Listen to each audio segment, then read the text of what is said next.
속보, 손흥민 평점 9.3 MVP. BBC, 모두가 포기한 89분 손이 지금 뭐하는 거죠?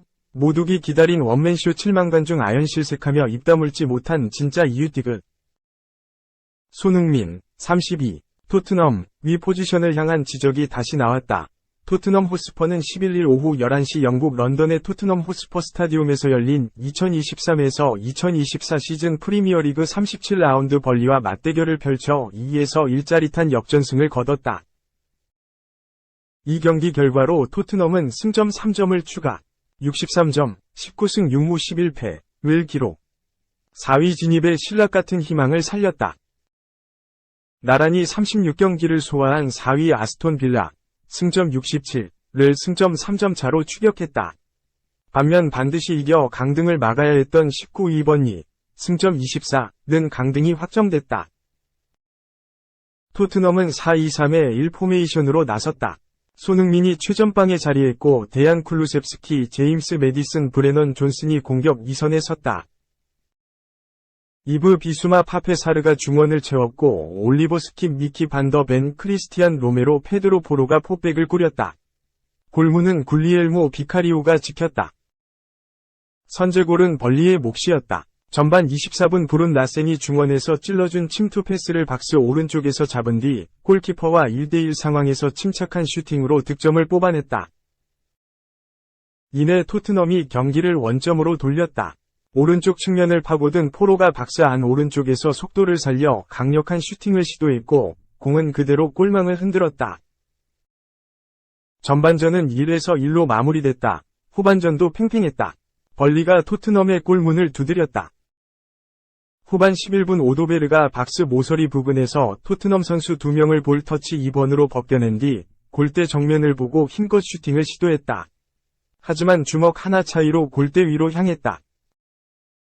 토트넘이 후반 32분 결정적인 기회를 놓쳤다.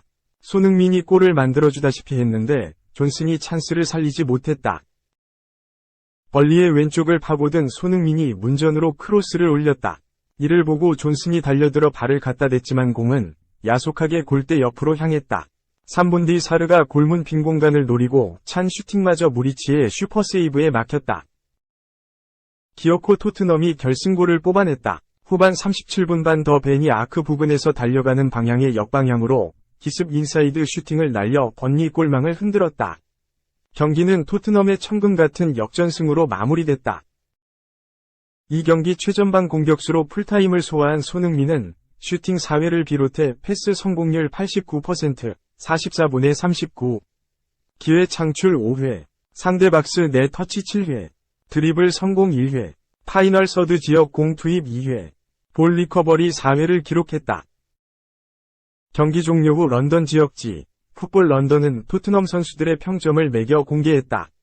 눈에 띄는 활약을 펼치지 못한 손흥민은 평범한 6점을 부여받았다.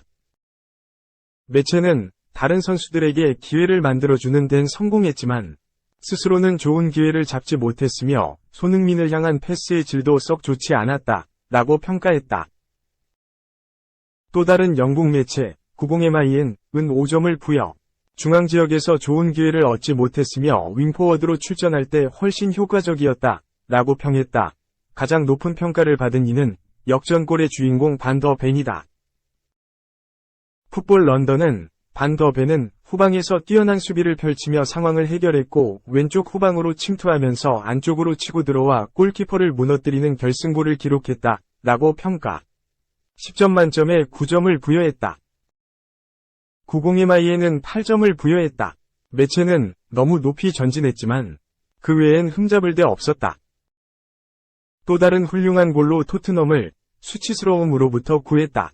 라두 드라구신이 투입되면서 역할을 바꿨다 라고 높이 평가했다. 한편 4위 싸움 희망을 살린 토트넘은 오는 15일 리그 선두 맨체스터 시티를 홈으로 불러들인다. 2. 철벽 수비 플러스 결승골 BVB 훈멜스. 비니시우스 제치고 UCL 이주희 선수 선정 공식 발표. 마츠 훈멜스 36. 도르트문트 가 비니시우스 주니어 24. 레알 마드리드를 제치고 2주의 선수에 선정됐다. 유럽축구연맹 챔피언스리그는 10일 이하 한국 시간 홈페이지, 소셜미디어 등 공식 채널을 통해 챔피언스리그 2주의 팀 2주의 선수를 선정, 공식 발표했다. 지난 8일과 9일엔 2023에서 2024 시즌 챔피언스리그 준결승 2차전 경기가 진행됐다. 8일엔 보루시아 도르트문트와 파리 생제르맹, PSG 이 맞붙었고 9일엔 레알 마드리드와 바이에른 뮌헨이 격돌했다. 결승 진출팀은 도르트문트와 레알 마드리드로 가려졌다. 도르트문트는 1차전 홈에서 PSG를 1에서 0으로 제압한 데 이어 2차전 원정 경기에서도 1에서 0으로 승리. 합산 스코어 2에서 0으로 PSG를 꺾었다. 이번 준결승 2차전에서는 각각 마츠 훈멜스, 비니시우스 주니어가 POTM으로 선정됐다. 두 선수는 자연스럽게 챔피언스리그 2주의 선수 후보에 이름을 올렸다. 훈멜스는 센터백으로 선발 출전해 결승골로 이어진 한 골과 파이널 서드 지역공 투입 2회, 중장거리 패스 성공 2회, 태클 성공 1회, 차단 2회, 클리어링 10회, 가로채기 3회, 볼 리커버리 3회, 볼 경합 성공 7회를 기록하며 최고의 수비력을 뽐냈다. 비니시우스는 슈팅 5회를 비롯해 패스 성공률 80%, 기회 창출 2회, 상대 박스 내 터치 12회, 드리블 성공 7회, 가로채기 1회, 볼 리커버리 4회를 올렸다. 챔피언스리그는 결승골을 기록하면서 PSG의 공격을 틀어막은 훈멜스의 손을 들어줬다. 한편 2주의 팀은 5-2의 3 포메이션을 바탕으로 선정됐다. 최전방엔 호셀로, 레알 마드리드, 해리 케인, 바이에른 뮌헨, 비니시우스, 레알 마드리드가 선정됐고 중원엔 엠레 잔 율리안 브란트, 이상 도르트문트가 이름을 올렸다.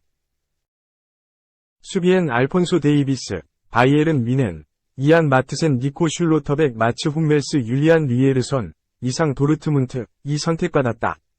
수문장에는 그레고어 코벨, 도르트문트가 선정됐다. 한편 2023에서 2024 시즌 챔피언스리그 결승전 레알 마드리드와 보루시아 도르트문트의 맞대결은 오는 6월 2일 영국 런던의 웸블리 스타디움에서 열린다. 두 팀의 마지막 맞대결은 지난 2017에서 2018 시즌 챔피언스리그 조별리그로 당시 H조에 묶였던 두 팀은 두 번 맞붙어 레알이 모두 승리했다. 2017년 9월 열린 1차전에선 레알이 3에서 1로, 2017년 12월 열린 2차전에선 레알이 3에서 2로 승리한 바 있다. 3. K리그에서 일어나지 않아야 할 일이 일어났다. 말 그대로 부끄러운 행동이었다. FC 서울은 11일 오후 4시 30분 인천의 인천축구전용 경기장에서 열린 하나은행 K리그 1-2024의 1위 라운드 인천 유나이티드와 경기를 가졌다. 이 경기가 끝나고 K리그에서 이제껏 볼 수 없었던 장면이 나왔다. 경기 초반부터 인천이 서울을 압도했다. 인천은 제르소 무고사 김성민을 앞세워서 공격을 전개했고 계속된 컷백으로 서울의 골문을 위협했다. 계속해서 골문을 두드린 인천이 드디어 선제골을 기록했다. 전반 36분 인천이 왼쪽에서 코너킥을 얻은 뒤 최우진이 정확한 코너킥을 올렸다. 그 코너킥이 백종범을 넘으며 무고사에게 향했고 무고사가 원바운드로 정확하게 슛을 쏘며 1에서 0을 만들었다. 기세를 탔던 인천이었지만 뜻밖의 변수가 발생했다. 전반 추가 시간 1분 제르소와 최준이 서로의 몸을 잡아끌면서 신경전을 벌였다. 제르소와 최준이 몸싸움을 하는 과정에서 제르소가 최준의 얼굴을 밀면서 넘어뜨렸고 선수들이 모두 달려와 몸싸움을 벌였다. VAR 과상황을 체크한 주심은 제르소에게 레드카드를 선언했다. 제르소는 깔끔하게 인정한 후 팬들에게 죄송하다는 손짓을 했고 억울한 조성환 감독이 주심에게 항의하는 모습을 보였지만 주심은 조성환 감독에게도 옐로카드를 선언했다. 이때부터 분위기가 심상치 않았다. 이번 경기는 라이벌인 인천과 서울을 대표하는 경인더비였고 인천과 서울 양팀의 팬들은 뜨겁기로 유명하다. 인천 팬들은 제르소를 잡아당겼던 최준에게는 경고를 주지 않은 사실에 대해서 화가 났었다. 후반 시작과 동시에 수적 우위를 활용하기 위해 김기동 감독은 임상혁과 강성진을 팔로세비치와 윌리안을 투입했다. 김기동의 용병술은 바로 적중됐다. 후반 3분 최준이 오른쪽 측면에서 크로스를 올렸고 박동진의 헤더가 윌리안에게 향했다. 윌리안이 지체 없이 슈팅을 때렸고 이범수 키퍼의 손에 맞고 골문으로 빨려 들어가 1에서 1을 만들었다. VAR로 일류첸코의 시야 방해를 확인했으나 골로 인정됐다. 후반전은 서울의 파상 공세였다. 서울은 계속해서 좌우 측면으로 괴롭혔고 공격진에 6명이나 투입하며 계속해서 압박했다. 결국 후반 17분 중앙에서 기성용이 윌리안에게 패스했고 윌리안의 중거리 슈팅이 요니치의 뒷발에 맞으며 굴절 자책골로 서울이 2에서 1로 뒤집었다. 후반전에는 선수들의 거친 파울들이 이어졌고 주심도 제대로 통제하지 못하면서 어수선한 상황이었다. 결국 후반전이 종료됐고 터질 것이 터지고 말았다. 인천 서포터즈석과 가까웠던 서울의 골키퍼 백종범이 인천 서포터즈를 바라보며 주먹을 불끈 쥐며 강하게 세리머니를 했고 그 모습을 본 인천 팬들은 참을 수 없었다. 수많은 팬들이 물병을 던지기 시작했고 물병은 얼핏 봐도 50개가 넘어 보였다. 이 중에는 물이 담겨있는 물병도 있었다. 선수들은 팬들에게 자제해달라고 요청했지만 팬들은 말을 듣지 않았다. 기성용은 물이 가득 담겨있는 물병에 급소를 맞았고 강하게 맞았던 탓에 결국 쓰러지고 말았다. 한참을 쓰러지며 고통을 호소한 기성용은 스태프의 도움을 받아서 경기장을 빠져나갔다. 인천 팬들은 선수가 쓰러지고 나서야 행동을 멈추기 시작했다.